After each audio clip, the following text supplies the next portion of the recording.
Hola, buenos días. ¿Cómo amanecimos? ¿Bien? Pues ya tengo los datos.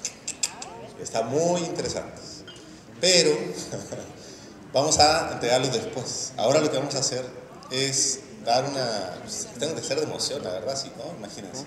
No, lo que vamos a hacer ahora es como recapitular un poquito cómo terminamos la discusión ayer. Si ustedes recuerdan, ayer mucho de lo que se dijo, como la parte de las conclusiones, la parte de las mesas finales, era de la importancia que tenía la integración y la articulación, las alianzas, las redes de las organizaciones para poder generar más y mejor incidencia y para poder hacer más y mejor nuestro trabajo como organizaciones. De ahí que esta primera presentación tenga que ver con algunos datos, algunos elementos que muestra la investigación social, que muestran otros casos, que pueden ser interesantes para pensar el tema de las articulaciones y de las alianzas, ¿no? La idea es, analizando lo que han hecho en otros países, en otros contextos, qué experiencias, qué cosas se pueden sacar de ahí. Los argumentos centrales de esta plática son dos. Argumento número uno es que las organizaciones que trabajan en alianza tienen más capacidades para desarrollar sus objetivos. O sea, aquellas organizaciones que se articulan con otras les va mejor, ¿no? Vamos a ver por qué, porque hay una serie de beneficios. Y el segundo argumento es, para generar esas alianzas y para que entonces mi trabajo sea mejor, hay que resolver 5 nudos críticos. Hay que resolver 5 elementos que depende cómo se solucionen, a uno le va mejor o peor, ¿no? ¿Cuáles son esos 5 nudos críticos? Objetivos, voluntades, confianzas, representación y formatos de organización. Vamos a ver cada uno de estos, no se preocupen. En primer lugar, hay que tener claro primero qué queremos decir con alianzas o con articulación, ¿no? Si ustedes recuerdan en nuestro cuerpo, ¿cuáles son las articulaciones? ¿A quién le duelen las articulaciones de vez en cuando hace frío en Chihuahua? ¿No? Pues justamente las articulaciones tienen que ver con que articulan diferentes partes del cuerpo, ¿no? Si nosotros quisiéramos integrar, estaríamos con el codo con el hombro, estaría fijo, no habría una articulación que permitiera el movimiento. Entonces el tema de la articulación tiene que ver con la capacidad no de unir, ni de integrar, ni de hacer un todo homogéneo, sino de articular cosas diferentes, que tienen funciones diferentes, ¿no? Mi muñeca articula mi brazo con mi mano, ¿no? Eso no quiere decir que brazo y mano sean lo mismo, sino que están articulados, ¿no? Eso es muy importante porque luego también a nosotros nos da miedo o tenemos ahí dificultades para articularnos porque creemos que vamos a perder nuestra integridad o nuestra identidad y vamos a tener que meternos en la identidad de otro. La gracia de la articulación, y por eso no es integración, es que cada uno sigue siendo lo mismo, solo que de manera articulada, ¿no? Permiten juntarse y reunirse en ciertos elementos en los que ambos están de acuerdo, esa es la idea. Y también en la experiencia comparada nos muestra que hay 2 grandes tipos de articulación. Están por un lado las articulaciones horizontales, ¿no? Donde la idea es que se articulen diferentes organizaciones en un mismo territorio, que utilicen diferentes temáticas, ¿no? Por ejemplo, la FECHAC podría ser considerada un tipo de articulación horizontal, porque son organizaciones, son empresarios de diferentes rubros, de diferentes intereses, que trabajan diferentes temas, pero que se articulan en torno a un territorio, en este caso Chihuahua, ¿no?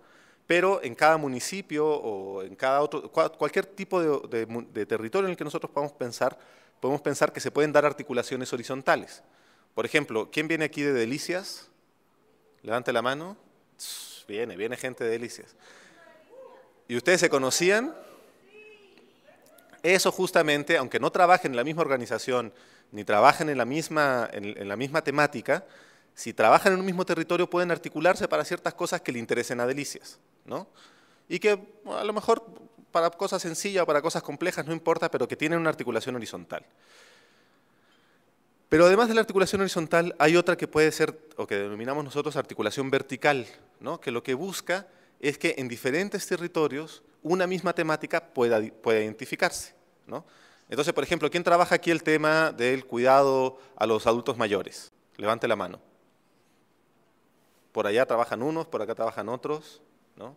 por acá trabajan otros, pues el tema del cuidado de los adultos mayores es un tema que se da en diferentes territorios, ¿no? O sea, que se da a nivel de las comunas o a nivel de las colonias, a nivel del municipio, pero el Estado tiene ciertas políticas públicas de cuidado a los adultos mayores y además está el INAPAM o está la Federación que tiene otros cuidados. Entonces ahí uno puede articularse, estando en Delicias o en Chihuahua o en Ciudad Juárez, trabajando con ese grupo de adultos mayores, con otros grupos de adultos mayores que trabajen en la Ciudad de México y que estén interesados en saber de que haya más presupuesto en el presupuesto de egreso de la Federación para poder articularse. Entonces la idea es que ustedes cuando estemos pensando en articulación, estemos pensando tanto en articulaciones horizontales, o sea, sobre un territorio, como en verticales, que es más bien sobre como un campo de política o una temática que nos permita articularnos de arriba para abajo y de abajo para arriba, o sea, saber lo que pasa en la Federación, en el Estado y en el municipio, ¿no?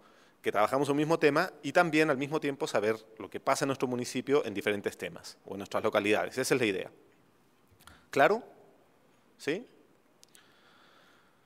A ver, esta es una prueba de optometría o algo así, a ver quién alcanza a leer la ponencia, ese es el tema. Aquí hay diferentes beneficios o ventajas que tiene la articulación, ¿no? Y que tiene la articulación tanto vertical como horizontal. Nosotros podemos pensar al menos que hay 4, ¿no? En primer lugar, hay mayor información. Las personas, si nosotros estamos articulándonos, por ejemplo, si nosotros estamos interesados en el tema de la salud, ¿no? Y queremos saber cómo está la salud en el municipio de Delicias o en la ciudad de Delicias, pero también cómo está la salud en Chihuahua y cómo está la salud en Veracruz, etcétera. Si yo tengo articulación con organizaciones que trabajan en esos territorios, pues voy a tener mucho mejor información si el Seguro Popular llega, si están las medicinas, si está subiendo la diabetes, cualquier tipo de información que yo necesite saber, ¿no? Pero también a nivel de territorio, si nosotros estamos encargados o estamos interesados en el tema de la salud en Delicias, pero hay un problema de medio ambiente y hay un problema de educación y hay un problema de seguridad, etcétera, todo eso obviamente va a impactar en la salud. Entonces, si nosotros estamos articulados con las demás organizaciones, vamos a saber con mucho mejor conocimiento de causa qué es lo que está pasando en el territorio, ¿no? Un segundo punto importante o un beneficio que produce la articulación es la integralidad, ¿no? O sea, la idea es hacer políticas más integrales. No atacar solo un pedacito del problema, ¿no? Sino que atacar también las causas, y eso permite la articulación, ¿no? O sea, por ejemplo, si nos quejamos nosotros que no hay dinero para la asistencia social, ¿no? Que las casas de ayuda no tienen dinero, pues es un problema que tiene que resolverse a nivel del presupuesto, ¿no? Pero las casas de ayuda a lo mejor no tienen las capacidades ni el interés de ir a pelearse con el Congreso, pero si hay otras organizaciones que tienen las capacidades y el interés de negociar eso con el Congreso y pueden entonces hacer incidencia. Eso permite hacer políticas públicas más integrales, ¿no? Que ataquen más las causas y las consecuencias y las cadenas de causa-consecuencia. Una tercera tiene que ver, y es muy importante, y lo dijeron ayer en la tarde muchas veces, con la agregación de intereses, ¿no? O sea, la idea es que la unión hace la fuerza, y mientras más articulados estemos, más fácil vamos a poder articular y agregar intereses. No es lo mismo ir a reclamarle o a solicitarle o a interactuar uno solito con el gobierno que varias organizaciones detrás, ¿no? Y todos los movimientos que han tenido cierto éxito justamente se basan en que se van agregando intereses, ¿no? Donde todos decimos, bueno, independiente que yo trabaje en un tema y tú trabajes en otro, ambos estamos de acuerdo que Chihuahua hay que hacer algo, eso nos permite agregar interés, ¿no? Y por último, la articulación genera y entrega mucha legitimidad, ¿no? O sea, aquellas acciones que se toman, aquellas decisiones que se toman en cuenta con esta articulación son más legítimas, duran más tiempo porque todo el mundo, como decía ayer José, todo el mundo se pone de acuerdo en decir, bueno, vamos a hacer esto, aunque nos demoremos más en llegar a la decisión, una vez que se toma la decisión puede ser más legítima, la vamos a obedecer sin necesidad de tener un policía enfrente, que eso es la legitimidad, ¿no? Sin embargo, como les digo, es necesario pensar, cuando yo quiero articularme con otras organizaciones, 5 puntos. El primer punto es que cualquier tipo de articulación, de alianza, de red, de organización, tiene que tener un objetivo. Si nos vamos a juntar para vernos lo bonito que trabajamos y perfecto, si ese va a ser el objetivo de la articulación, pues se vale. Pero sí tener muy claro que tiene que tener un objetivo. Y por lo tanto, los objetivos, una vez que se alcanzan, pueden terminarse. Aquí no hay tanto drama en decir, bueno, pero ya resolvimos el problema del agua, por ejemplo, y nos vamos a desarticularnos, ¿y qué vamos a hacer? Pues así son las redes, así son las alianzas, así son las articulaciones. Lo importante sí es tener objetivos. Y el objetivo tiene que ver con el futuro deseado en el tiempo que yo quiero que haga mi acción, ¿no? Si yo encuentro que hay un problema en las escuelas de violencia, yo lo que quiero, mi objetivo, es que justamente ese problema se solucione. Es un deseo futuro. La idea entonces es que esa articulación pueda, valga la redundancia, articular, generar sinergias entre diferentes organizaciones, pero sobre el mismo objetivo, ¿no? Entonces lo importante aquí es que si no está claro el objetivo, va a ser muy difícil articularse. Pero en cambio, si está claro el objetivo, si todos estamos de acuerdo en a dónde queremos llegar, va a ser mucho más fácil articularse. Y las redes y las alianzas exitosas generalmente tienen objetivos que son compartidos, o sea, son, independientemente de las diferencias que yo pueda tener contigo, todos estamos de acuerdo que tenemos que llegar o que queremos llegar a ese mismo puerto, ¿no?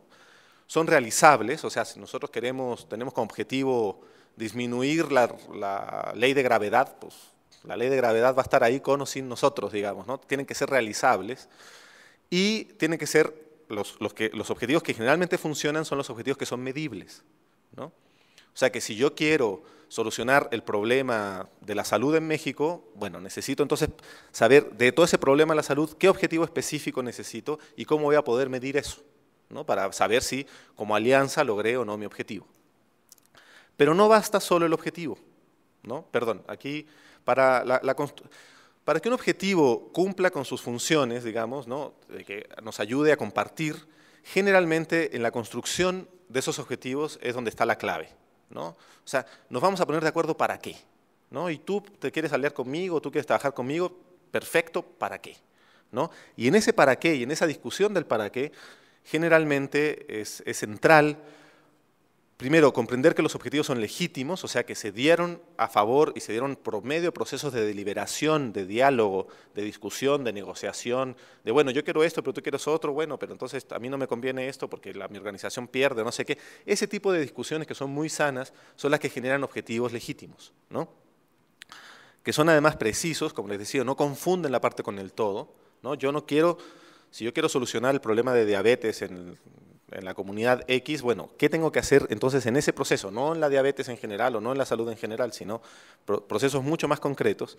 Y además, y esto es muy importante, los objetivos son modificables, no están escritos en piedra, ¿no? Sino que uno, en el transcurso del tiempo, con sus alianzas puede ir reflexionando para ver si los objetivos se hacen o no se hacen. Por ejemplo, ustedes están aquí, ayer nos comentaban que están generando articulaciones para generar una ley de participación ciudadana en Chihuahua, ¿no?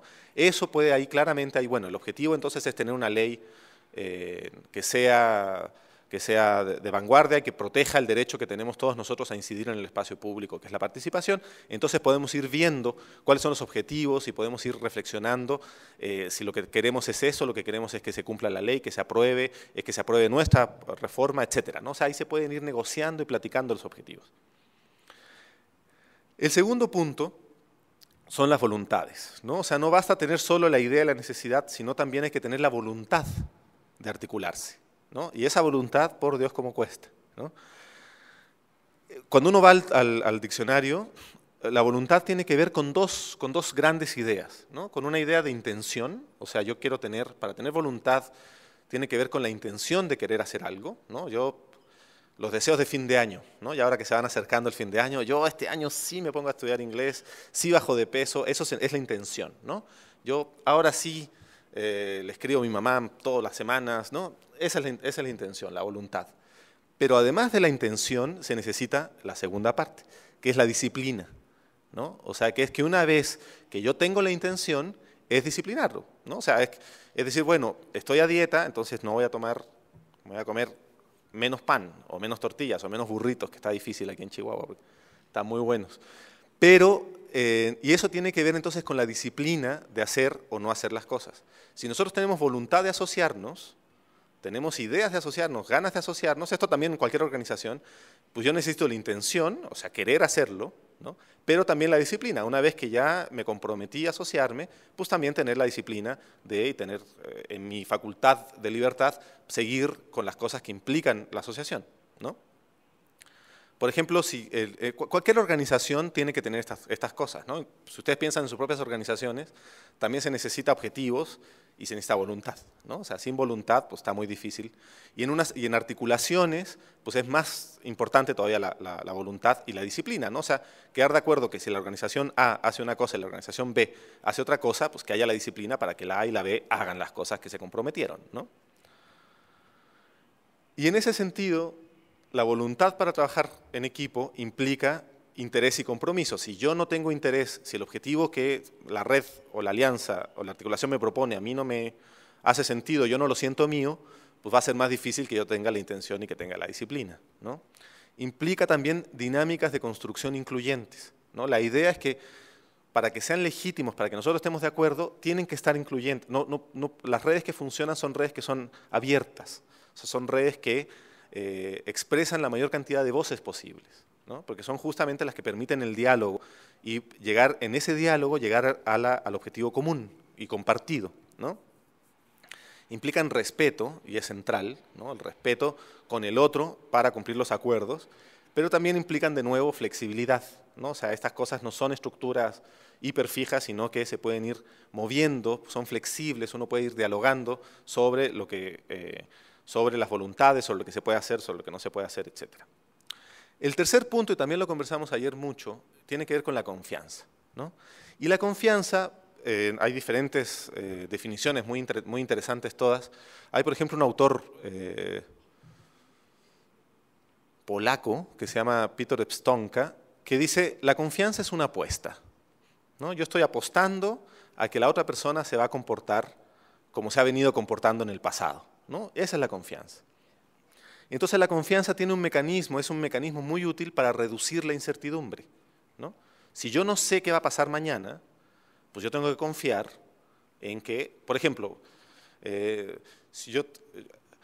volar en un avión es un elemento altamente de incertidumbre. Pues uno no sabe realmente si va a llegar o no va a llegar, si le hicieron los arreglos al avión, si le echaron la gasolina bien, si va a explotar o no va a explotar. Todo ese tipo de cosas, digamos, uno las suspende porque tiene confianza en que si compra un boleto de una línea aérea que me da confianza, ¿no? Yo sé que esa línea aérea tuvo que haber hecho las reparaciones del avión y etcétera, ¿no? Entonces la confianza tiene que ver con la posibilidad de reducir incertidumbre.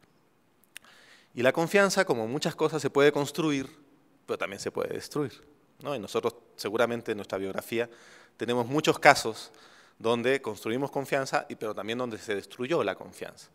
Y lo interesante, y estos son los psicólogos que se han trabajado en este tema, es que para construir confianza, uno tiene que al menos emplear 4 técnicas, ¿no? La primera es identificar cuáles son las zonas riesgosas que generan incertidumbre en la relación, ¿no? O sea, si yo me voy a casar, ¿no? O si yo voy a aliarme con otra persona, con otra organización, y esa organización necesito confiar en la otra organización, ahí la idea es decir, bueno, ¿por qué necesito confiar? ¿Cuál es el riesgo detrás de que esta persona falle o esta organización falle a mi confianza, ¿no? El segundo punto, y es muy importante, es la autoconfianza. Los psicólogos han demostrado que las personas y las sociedades que más confían en los otros son primero las que más confían en sí mismas. Por eso los países más desarrollados, que tienen más altos niveles de confianza, también tienen más altos niveles de autorreconocimiento. O sea, si uno es seguro y sabe lo que quiere y lo que no quiere, etcétera, va a poder confiar más fácil en las otras personas. Por eso es tan importante la confianza también en la generación de relaciones interpersonales, ¿no? En la familia, la confianza que uno le da al hijo, o, por ejemplo, los que trabajan en temas de salud, la confianza que le dan a los pacientes para que se vayan recuperando, etcétera. Eso es central, es realmente fundamental. El tercer elemento es obviamente la coherencia, ¿no? La coherencia entre lo que se dice y lo que se hace. Si nosotros tenemos aliados incoherentes, pues va a ser muy difícil confiar en esos aliados, ¿no? Porque pues, te dicen que van a hacer una cosa y terminan no haciendo esa cosa. E igual nosotros a lo mejor nos podemos creer muy confiables y resulta que no tenemos esa coherencia entre lo que decimos y lo que hacemos. Y el cuarto punto, y es central también para la construcción de confianza, tiene que ver con los refuerzos positivos, O sea, una vez que uno hizo la apuesta y ganó la apuesta de confianza, sí es reconocer o sea, sí es decir, pues qué bueno, gracias aerolínea que volé y no tuve ningún problema contigo y etcétera, pero en las organizaciones decir, bueno, yo confié en que tú ibas a poner el pendón a las 8 de la mañana y está puesto el pendón, pues perfecto, ¿no? Me parece buenísimo. Y ahí entonces se van generando, con refuerzos positivos, se van generando instancias de confianza. El cuarto nudo crítico para generar buenas alianzas es el tema de la representación, ¿no? Y aquí es un tema bien complejo porque la pregunta que a todos seguramente ustedes les han hecho alguna vez es, bueno, ¿y ustedes a quién representan? ¿No? ¿A quién representa la sociedad civil? O cuando nosotros vemos en el diario o en la televisión que se reunieron los representantes de la sociedad civil con el gobernador o con el presidente municipal o con el presidente de la república, y uno dice, bueno, al gobernador pues está claro quién lo representa, digamos, hay un proceso más o menos claro que me explica por qué él es mi representante o el diputado local, pero a la sociedad civil o a las organizaciones civiles, ¿cuál es el grado, cuál es el tipo de representación? Por eso es tan importante en las alianzas pensar explícitamente el tema de la representación. Y el tema de la representación tiene dos patas, ¿no? Tiene dos ejes. Un tema es la autorización del mandato. Cualquier proceso de representación tiene implícito una forma de autorizar al que va a hablar en tu nombre, ¿no? En la democracia representativa, la autorización del mandato son las elecciones. Por eso son tan importantes las elecciones, porque uno dice, gracias al voto, yo digo, yo, Felipe, autorizo a mi candidato a hablar en mi nombre y a hacer leyes en mi nombre y a ejecutar los impuestos que pago en mi nombre. Ese es el acto de votar, ¿no? Pero cuando nosotros estamos en organizaciones, estamos en alianzas, en redes, hay que tener muy claro cuál va a ser el mecanismo de autorización del mandato. Decir, bueno, ¿quién va a hablar en nombre de quién? Y si efectivamente esa persona va a tener la representación. Ustedes recuerdan ahorita que está muy de moda el movimiento Yo Soy 132 o Yo Soy Más de 131. Ese movimiento es muy interesante analizarlo para ver cómo justamente, porque ellos no plantean temas de representación. Ellos dicen, nosotros no tenemos un vocero, sino que tenemos muchos voceros justamente para que nadie hable en todos nuestro nombre. Entonces, cuando se les va un colega del ITAM a Televisa a ser comentarista de un programa de televisión, ellos dicen, bueno, esa persona no nos representa, ¿no? Sino que nosotros, como no tenemos un sistema de autorización del mandato muy fragmentado, cada asamblea tiene que llevar el voto, entonces se van generando liderazgos representativos pero limitados, ¿no? que es una forma de organizar la representación para que no se quede una sola persona con toda la voz, ¿no?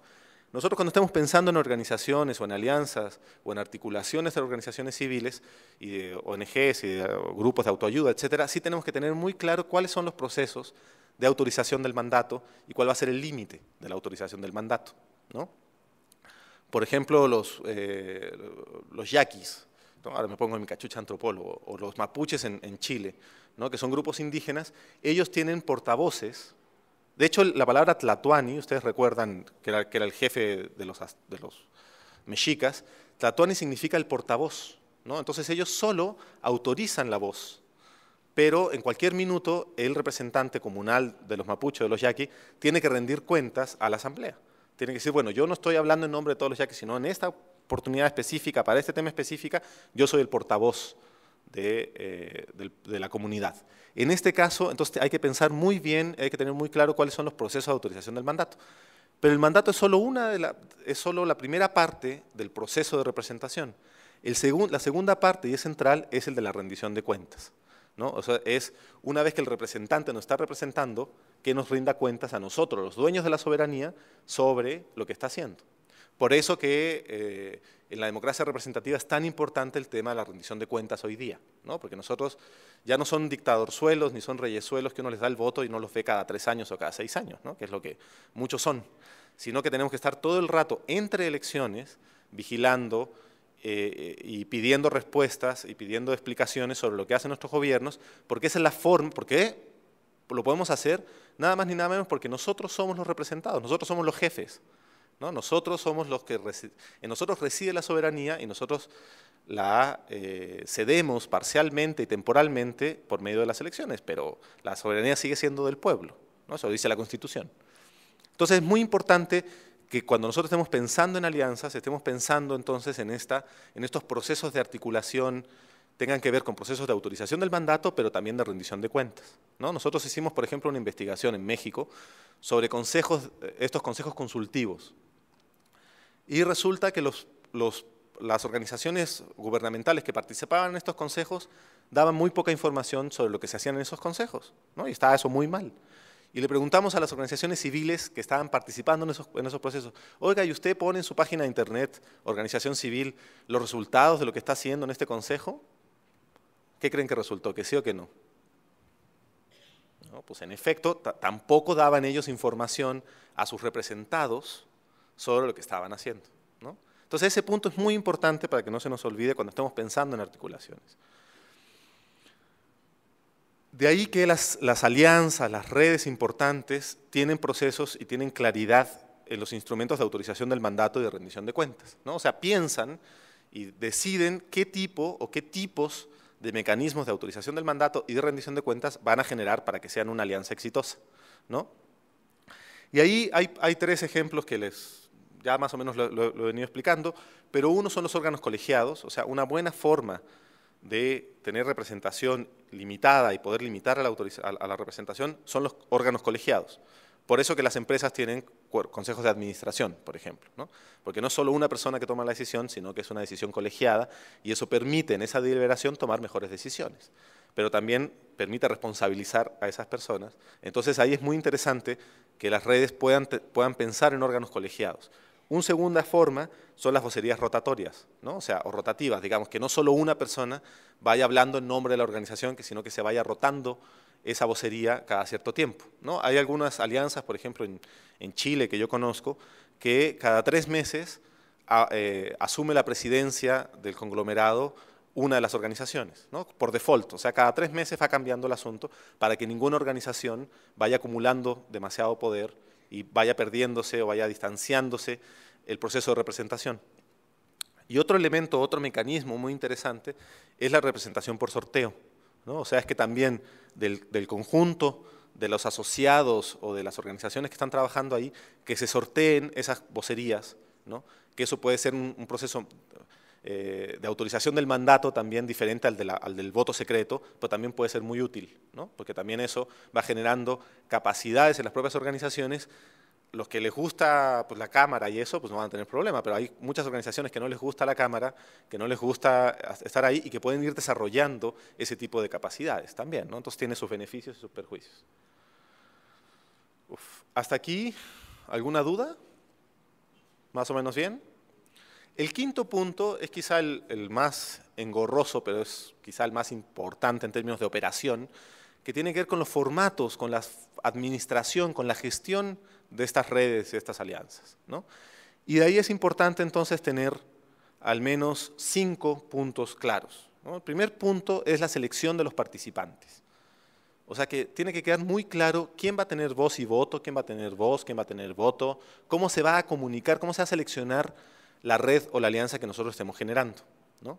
Por ejemplo, en el caso de Brasil, los brasileños tienen un sistema constitucional muy complejo que hacen que cada 2 años o cada 3 años existan unas conferencias nacionales donde se discute un tema de asistencia social, ¿no? Entonces, ¿qué vamos a hacer con las personas que viven en la población de calle?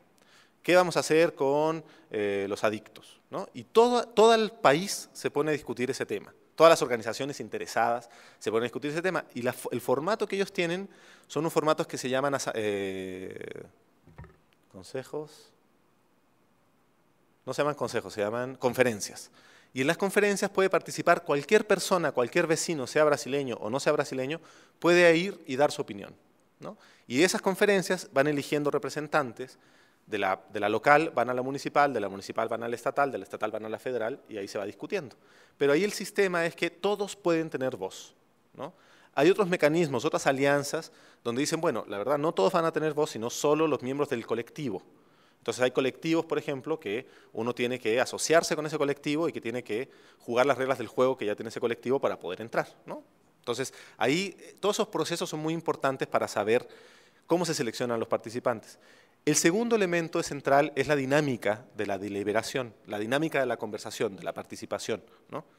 Hay algunos que, por ejemplo, algunos instrumentos o algunos mecanismos donde solo se va a escuchar, ¿no? Entonces que está el líder y el líder o la alianza, y también es válido, pues, ¿no? Que dicen, bueno, nosotros vamos a seguir esta línea y esta otra línea, y ¿están de acuerdo? Sí, estamos de acuerdo, perfecto, entonces se hace, ¿no? Hay otros que son mucho más de asamblea. Ustedes recuerdan toda la zona rural, todas las asambleas ejidatarias, etcétera, que son procesos muy lentos de decisión porque son muy nutridos en términos de deliberación, ¿no? Se discute mucho al interior, pero una vez que se toma la decisión, ya se tomó, ¿no? El tercer punto tiene que ver con lo que nosotros llamamos un equilibrio dinámico con la institucionalización, que siempre es un problema en las alianzas, ¿no? ¿Hasta cuándo nos organizamos? ¿De esta alianza generamos otra organización civil o mejor nos quedamos como una red? ¿No? Ese tipo de discusiones que son muy frecuentes, por ejemplo en el tema educativo, donde hay un consejo autónomo de organizaciones de la educación que siempre está ahí dudando si se hace él mismo como consejo autónomo, organización o no. Todo ese tipo de discusiones son muy importantes porque es lo que nos permite jugar con el dinamismo, ¿no? O sea, para que una red funcione tiene que ser dinámica, tiene que moverse, intercambiarse información entre ellas. Y si la institucionalización ayuda a que esa información se vaya moviendo, pues perfecto. Si la institucionalización no ayuda a que esa información se siga moviendo, pues entonces hay que pensar seriamente si a uno le conviene estar más o menos institucionalizado, ¿no? Finalmente, bueno, la utilización de capacidades vinculantes y la formalización de espacios de deliberación es menos importante. Esos 5 puntos que acabo de decir son comunes para cualquier alianza en casi cualquier país o en casi cualquier tipo de organización, ¿no? Pero para el caso mexicano tenemos 2 nudos que tenemos que tener mucho cuidado porque son los que explican y los que dificultan que existan más alianzas, ¿no? Nosotros, por ejemplo, en Brasil existe una organización que se llama ABONG, que es la Organización de Organizaciones. Y es una organización que representa, digamos, en procesos con votación y con estatutos, y etcétera, pero que representa a todas las organizaciones civiles.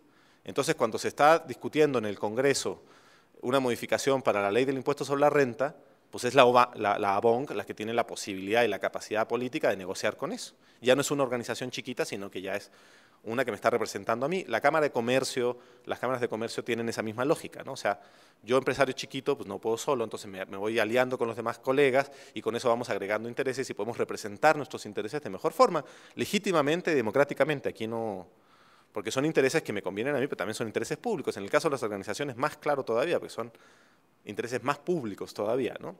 Y ahí nosotros enfrentamos en el caso mexicano, por nuestra historia, un proceso muy complicado de representación de intereses, que es el corporativismo, ¿no? Que justamente es un sistema cerrado de representación, no es un sistema abierto. Lo que define el corporativismo es decir que el gobierno va a seleccionar con quién representa, quiénes van a ser los representantes de la sociedad. Y es un sistema entonces no plural.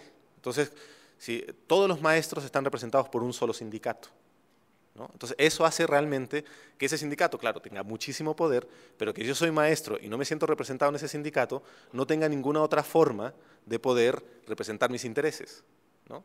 Y ese corporativismo que es cerrado es muy difícil, tenemos mucha experiencia, nosotros como mexicanos, en trabajar bajo esa lógica del corporativismo. Y también, como va cerrando las representaciones, cuando nosotros como organizaciones queremos o intentamos generar este tipo de alianzas y de redes, pues nos enfrentamos al miedo de construir nuevos caciques, ¿no? De construir nuevos patrones que después nos estén diciendo lo que tenemos que hacer y que después estén sacando la foto con el gobernador y que a nosotros nos dejen colgados de la brocha, como se dice, ¿no? Entonces ahí hay un problema serio que tenemos en México que resolver, que es cómo generamos sistemas diferentes o cómo ampliamos los sistemas de representación más allá del corporativismo, ¿no? Y eso es muy difícil, la verdad, no es fácil, pero hay casos, ¿no? Y hay casos interesantes. FECHAC es un caso pues de libro, ¿no? De cómo efectivamente se pueden generar alianzas no corporativas, ¿no? Y alianzas plurales donde está abierta la puerta y donde nosotros podemos ir y con nuestros intereses y hasta donde nos conviene, hasta donde nos gusta, estando en esta lógica, ¿no? Tampoco es así como del todo nada, sino que las articulaciones, recuerden, que yo no dejo de ser mano para articularme con el brazo, ¿no? Sino que yo soy mano, tú eres brazo, nos articulamos, perfecto, pero yo sigo siendo mano, ¿no? Y el otro tema, que es el que hablamos ayer, que es el tema de la desigualdad, ¿no? La desigualdad sigue siendo el gran pendiente de México, ¿no? Y eso tiene que ver que en un país con tantísimas desigualdades como tenemos hoy día, ustedes no sé si saben, pero el grado de escolaridad en México es como alrededor de 9 años, ¿no? O sea, más o menos tenemos 9 años de escolaridad, ¿no? Los compañeros indígenas de Mesoamérica tienen 5 años, o sea, 4 años menos en promedio que el resto de los mexicanos, ¿no? Una mujer indígena de Chiapas tiene 19 veces menos oportunidad de llegar a la escuela que una persona del Distrito Federal, ¿no?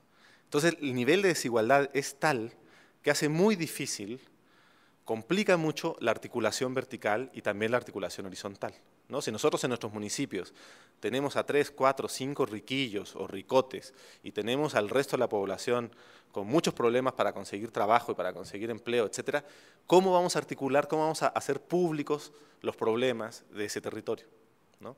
Ahí hay un problema serio. Si nosotros estamos pensando en la verticalidad, también es muy difícil pensar en decir, bueno, ¿cómo entonces vamos a juntarnos diferentes organizaciones, diferentes formas para poder generar eso? La ventaja es que cuando se logran esas alianzas, cuando se logran resolver bien esos nudos, sí se pueden hacer cosas buenas. Y nosotros en México estamos llenos de experiencias buenas, pero también en el resto de los países, y es importante echar una ojeada al vecindario, también hay muy buenas experiencias, ¿no? Por ejemplo, casos importantísimos como en el caso de Brasil o como en el caso de Colombia, donde diferentes alianzas de organizaciones lograron incluso modificar la Constitución, ¿no? En el caso de Brasil saliendo de una etapa de dictadura, en el caso de Colombia saliendo de una cuasi guerra civil, ¿no? Las organizaciones y las alianzas de organizaciones lograron hacer una constitución que les permitiera ponerse de acuerdo, una constitución que permitiera los objetivos del país que fueran comunes y compartidos y sentidos por toda la población, ¿no? Y eso hace que hoy día Colombia y Brasil estén creciendo. Brasil acaba de ser la 5ª economía del mundo, ¿no? La 5ª economía del mundo, y tenían en 1880 tenían esclavos, ¿no? Nosotros tuvimos una revolución en 1910 que fue la revolución de vanguardia, o sea, tenemos capacidades para generar pactos que nos representen a todos y tenemos capacidades para generar alianza, no es una cosa que no tengamos, pues, ¿no? En el caso de Chile, donde son mis padres y donde es mi acento, de Argentina, de Uruguay, las organizaciones civiles y estas alianzas lograron generar, incluso romper y eliminar dictaduras, ¿no? Ustedes recordarán la famosa concertación de Partidos por la Democracia, que fue la que llevó a Chile 20 años o 25 años de buenos gobiernos, ¿no? Se generó también con organizaciones y con alianzas políticas, con alianzas de organizaciones civiles, de sindicatos, etcétera, que lograron generar una posibilidad política de incluso tumbar dictaduras, ¿no? En el caso de Bolivia, en el caso de México, en el caso de Brasil, las alianzas y los movimientos han logrado ampliar derechos, ¿no? A pesar de que, por ejemplo, no se respetaron los pactos de San Andrés, ¿no? El movimiento indígena en México es claramente amplió la capacidad de los derechos de los grupos indígenas, ¿no? En un movimiento de organizaciones vinculante, generado con mucha alianza, con mucha negociación, etcétera, pero que se lograron ir ampliando derechos, ¿no? Y así se han podido ampliar derechos de los indígenas, de las mujeres. Las mujeres no votaban hace 60 años, ¿no? No votaban, no tenían derecho a voto, ¿no?